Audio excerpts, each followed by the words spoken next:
économique. La plupart des études sérieuses Kenneth Defey, professeur à l'université de Princeton, 2006, Fredrik Robelius, de l'université d'Uppsala en Suède, 2007 montrent que la production de pétrole a atteint un pic au niveau de 84,5 millions de barils jour. Le pétrole ne peut plus compenser l'augmentation des besoins en énergie. Les prévisions indiquent également une baisse de la production entre 2008 et 2018. Pour compenser la chute à venir des importations de pétrole, il est indispensable de commencer dès aujourd'hui à s'équiper en énergie renouvelable. Le solaire apporte une source inépuisable d'énergie et la Commission européenne pour les énergies renouvelable prévoit que l'énergie solaire représentera une part de 20% du solaire dans les énergies renouvelables. Celle-ci devant apporter 20% de l'énergie en 2020 et 50% en 2040. Système de production d'énergie solaire. Les systèmes de production d'énergie solaire ont un coût proportionnel quasi nul. Une fois l'installation de l'appareil effectuée, l'énergie est produite par le soleil, ce qui ne coûte rien. Il faut cependant tenir compte des coûts d'investissement et de l'entretien de l'appareil. L'usage de panneaux solaires thermiques se justifie pour produire de l'eau chaude sanitaire à moindre coût. Une fois l'installation réalisée, l'entretien est très peu coûteux et permet de faire des économies substantielles de combustible fossile ou d'électricité. En revanche, pour le solaire photovoltaïque, le coût de l'installation est assez élevé, bien que la recherche progresse dans ce domaine. Plusieurs pays comme la France et l'Allemagne ont donc mis en place des systèmes d'incitation financière, notamment fiscale. Crédit d'impôt à l'installation de panneaux solaires. En France, le crédit d'impôt de l'État est complété selon les régions et les départements par des aides financières qui s'appliquent aussi bien au solaire photovoltaïque qu'au solaire thermique ou à des travaux d'économie d'énergie comme l'amélioration de l'isolation thermique ou l'installation d'une chaudière performante. L'usage de systèmes de production d'énergie solaire se justifie aussi dans les situations où il est très coûteux d'importer des combustibles fossiles ou de transporter de l'électricité, comme dans des zones isolées ou peu peuplées, en France. L'électrification de nombreux refuges en montagne et de villages isolés en Guyane a été réalisée par un champ solaire photovoltaïque, parfois couplé à un groupe électrogène d'appoint. Comment peut-on l'installation de l'énergie solaire? Alors les installateurs commencent par sécuriser le chantier et préserver la maison. On va aller faire un petit tour là-haut, histoire nous aussi de prendre le soleil.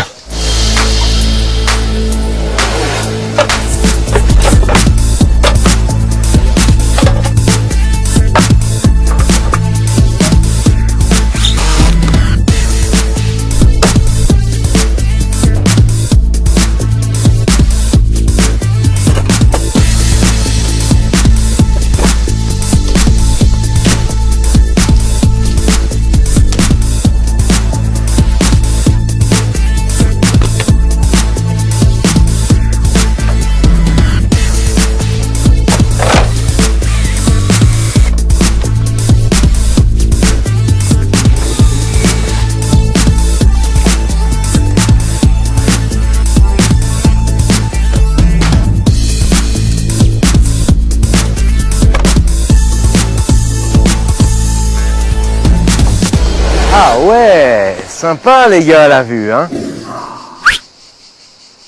Oh, j'oubliais, c'est pas de ce côté qu'il faut regarder, c'est par là. Pour le moment, on a donc installé la structure qui est chargée d'accueillir les panneaux photovoltaïques. Je sais, ça ne vous fait ni chaud ni froid si j'ose dire, et pourtant c'est très innovant.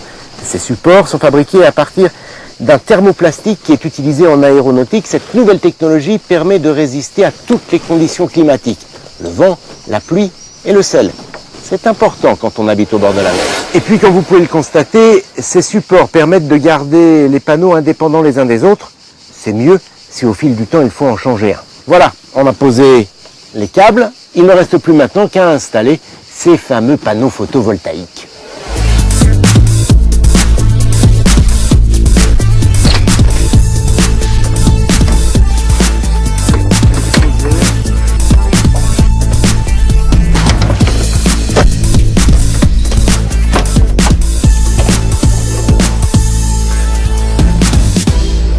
Il n'y a pas un seul nuage menaçant à l'horizon, mais je peux vous assurer que la toiture est aussi étanche qu'au départ, grâce aux panneaux photovoltaïques qui sont désormais installés et qui sont parfaitement étanches, et grâce aussi à la structure sur laquelle ils sont posés, qui elle aussi est parfaitement étanche. Au final, il faut compter 1 à 2 journées pour installer les panneaux. Ensuite, il ne reste plus qu'à raccorder les panneaux au réseau électrique. Géographie. Le désert des Mojaves dans le sud-ouest des États-Unis est l'une des principales régions productrices d'énergie solaire du monde avec une capacité totale de 354 MW. L'énergie solaire reçue dépend de la latitude. Vers l'équateur, l'angle d'incidence est proche de 90 degrés, donc la surface éclairée est plus petite et l'énergie est plus concentrée. La nébulosité nuage, qui est importante à l'équateur, est plus faible en milieu intertropique. Les avantages et les inconvénients de l'énergie solaire. Même si actuellement l'énergie solaire reste une source d'énergie encore peu développée, son avenir semble assuré à cause de l'augmentation des prix des énergies fossiles, de cette énergie présente. En effet, beaucoup d'avantages, mais malheureusement, elle compte aussi de nombreux inconvénients. L'objectif de ce texte est de savoir si ce type de production énergétique vaut vraiment la peine d'être développé aussi. Au contraire, ne compense pas. 3 avantages 4,5 L'énergie solaire compte de nombreux atouts. Ceux-là peuvent se diviser dans plus groupes économiques, environnementaux. L'indépendance et l'entretien est nécessaire. Avantages économiques. La période de remboursement de rétablissement pour cet investissement peut être très courte selon combien d'électricité votre ménage emploie. L'énergie solaire est subventionnée par l'État dans le cas d'une installation domestique. Jusqu'à 60% du coût de l'installation peut être remboursé. Il permet de sauver argent sur la facture de l'électricité si la production excédait la demande du particulier. La vente de cette énergie peut représenter un très bon investissement. L'énergie solaire n'exige aucun carburant. Elle n'est pas donc soumise au prix toujours croissant de l'essence. L'utilisation de l'énergie solaire réduit indirectement des coûts de santé. Avantages environnementaux. D'un point de vue écologique, les panneaux solaires sont une énergie propre non polluante pour l'environnement. Aucun gaz à effet de serre n'est rejeté et il n'y a aucun déchet radioactif produit. Ils évitent ainsi le chauffage global, les pluies acides ou le brouillard enfumé. L'énergie solaire est inépuisable. Contrairement aux énergies fossiles comme le charbon ou le pétrole qui sont pourtant encore plus utilisées que le solaire, en n'employant aucun carburant. L'énergie solaire ne contribue pas au coût et les problèmes du rétablissement et le transport du carburant. L'indépendance. Elle réduit non seulement votre facture de l'électricité, mais continuera également à fournir vos affaires à la maison. L'électricité en cas d'une panne de puissance pour les endroits isolés ou les petites installations. Rien de tel que les panneaux solaires pour les rendre autonomes. En effet, raccorder un site au réseau EDF coûte 30 000 €. L'énergie solaire soutient la création locale du travail et de richesses, remplissant de combustible des économies locales. L'entretien nécessaire. Les panneaux solaires demandent très peu d'entretien et l'énergie est produite sans action de l'homme. Ces panneaux durent pendant des décennies et, une fois qu'installés, il n'y a aucun coût se reproduisant, les panneaux solaires restent silencieux et non dérangeants pour les riverains voisins, ce qui n'est pas le cas de toutes les sources d'énergie. Comment utiliser l'énergie solaire?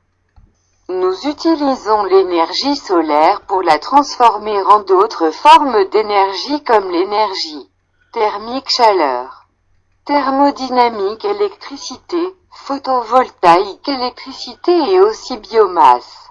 L'utilisation la plus ancienne et la plus importante aujourd'hui est l'énergie solaire passive. C'est l'utilisation directe des rayons de soleil pour chauffer et éclairer nos espaces de vie. L'exposition des bâtiments, leurs façades, toitures et baies vitrées sont conçues pour profiter de l'énergie solaire. Comment ça marche l'énergie solaire photovoltaïque? Le fonctionnement des panneaux photovoltaïques repose d'abord sur le matériau dont ils sont constitués, le silicium. C'est un élément que l'on retrouve en abondance sur Terre puisqu'il est extrait de la silice contenue dans le sable. Le silicium a une propriété indispensable à la production d'électricité, c'est un semi-conducteur. Attention, ce n'est pas le seul matériau semi-conducteur qui existe sur Terre, mais actuellement, c'est celui qui a le plus la cote. Oui, ça va, pas la peine de me rajouter non plus. Revenons à la fameuse propriété du silicium. Comme toute la matière qui nous entoure, le silicium est constitué d'atomes. Un atome, c'est un noyau de particules autour duquel gravitent des électrons, des charges négatives. Quand les panneaux photovoltaïques sont exposés à la lumière, les électrons du silicium s'agitent dans tous les sens. Ils passent d'un atome à l'autre. Pour autant, ça ne fait pas un courant électrique. Un courant électrique, c'est une circulation d'électrons dans un sens bien précis. Pour obtenir ce courant, on va doper le silicium. Mais non, pas comme ça. Le dopage du silicium est une opération qui consiste à obtenir d'un côté un surplus d'électrons et de l'autre un déficit d'électrons. On crée ce que l'on appelle une tension électrique. De cette manière, les électrons circulent toujours de la borne négative, qui possède un surplus d'électrons, un surplus de charge négative, vers la borne positive, qui, elle, présente un déficit d'électrons. Finalement, c'est ce qui se passe avec une pile et c'est exactement ce que l'on cherche à reproduire avec des panneaux photovoltaïques. Ils sont constitués de plusieurs couches.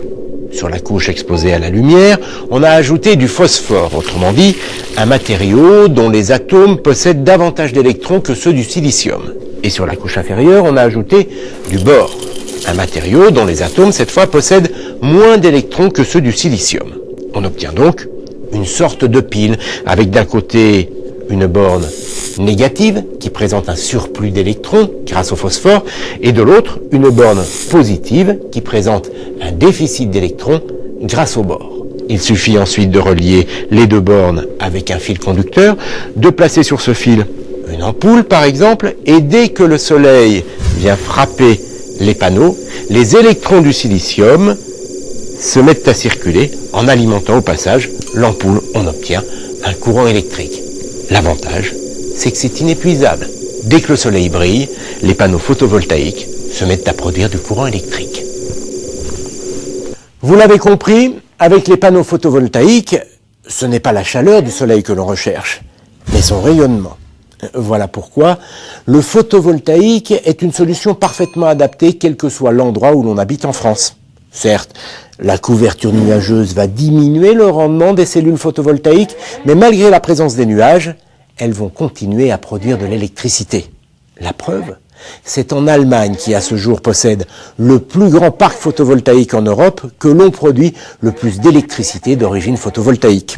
Or, entre nous, l'Allemagne n'est pas spécialement réputée pour sa météo ensoleillée. Bref, Vous l'avez compris, le photovoltaïque, ça marche.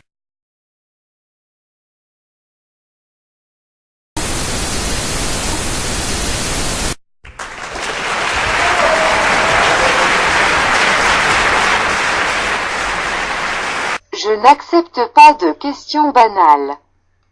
मैं सांसारिक मुद्दों को स्वीकार नहीं करती. 私は日常的な問題を受け入れない。